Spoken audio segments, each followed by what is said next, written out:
ఎంతో ప్రతిష్టాత్మకంగా ఉమ్మడి ఆంధ్రప్రదేశ్లో కాంగ్రెస్ ప్రభుత్వం ఉన్నప్పుడు సింగిల్ బెడ్రూమ్ మోడల్ కాలనీకి సూర్యాపేట హుజూర్ నగర్లో 2160 ఇళ్లకి శంకుస్థాపన చేయడం జరిగిందని, మధ్యలో బీఆర్ఎస్ గవర్నమెంట్ వచ్చిన తర్వాత హౌసింగ్ పురోగతి వెనుకబడిందని ఉత్తమ్ కుమార్ రెడ్డి అన్నారు.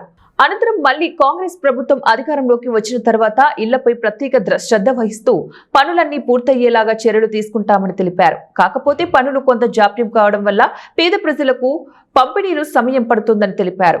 కాంట్రాక్టర్ పూర్తిగా నాణ్యమైన పద్ధతిలో ఇళ్లు నిర్మించాలని, నాసిరకం పనులు చేస్తే సహించేదే లేదని అన్నారు. ఇల్లు లేని ప్రతి నిరుపేదకి ఇల్లు కట్టియాలని, ఇందిరమ్మ ఇల్లు కట్టియాలని మా ప్రభుత్వం ఒక దృఢ సంకల్పంతో గౌరవ ముఖ్యమంత్రి రేవంత్ రెడ్డి గారు, ఉప ముఖ్యమంత్రి ఫైనాన్స్ మినిస్టర్ భట్టి గారు, శ్రీనివాస్ రెడ్డి గారు రెవెన్యూ, మరి అదేవిధంగా హౌసింగ్ అండ్ ఐఎన్పిఆర్ మంత్రి గారు, వీరి ఆధ్వర్యంలో రాష్ట్ర వ్యాప్తంగా హౌసింగ్ ప్రోగ్రాం అద్భుతంగా ముందుకు సాగుతుందని నేను సభాముఖంగా ఇది చెప్పడానికి నేను కూడా ఈ క్యాబినెట్లో భాగస్వామ్యం చాలా సంతోషిస్తున్నాను.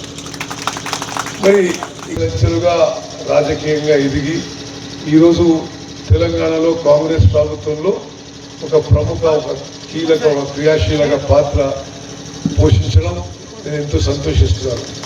పక్కన పాలేరు కాన్స్టిట్యున్సీ మరి తప్పనిసరిగా మనం అడిగిన విషయాల్లో మరి మంత్రిగా కాకుండా ఒక మిత్రుడిగా కూడా మరి ప్రాంప్ట్గా స్పందించే వ్యక్తి, 24 hours పనిచేస్తున్నాను.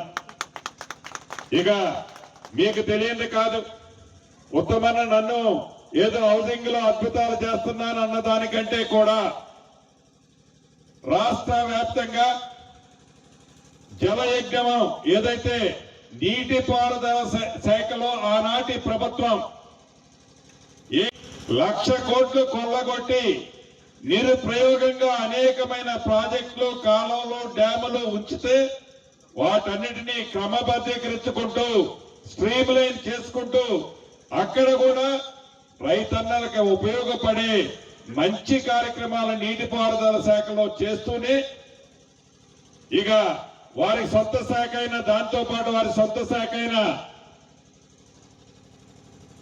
దీనికి సంబంధించిన దాంట్లో దేశవ్యాప్తంగా ఏ ప్రభుత్వము ఈటముల సన్న బియ్యాన్ని తన సొంత నియోజకవర్గంలోనే ఉగాది రోజు అనుకుంటా ఇక్కడ ఓపెనింగ్ కి నేను కూడా వచ్చిపోయినా, ఏ గూడేనికి పోయినా, ఏ తండాకి పోయినా ఆ సన్న బియ్యం తింటున్న ఆ పేదవాళ్ళ ముఖంలో చాలా స్పష్టమైన ఆనందం.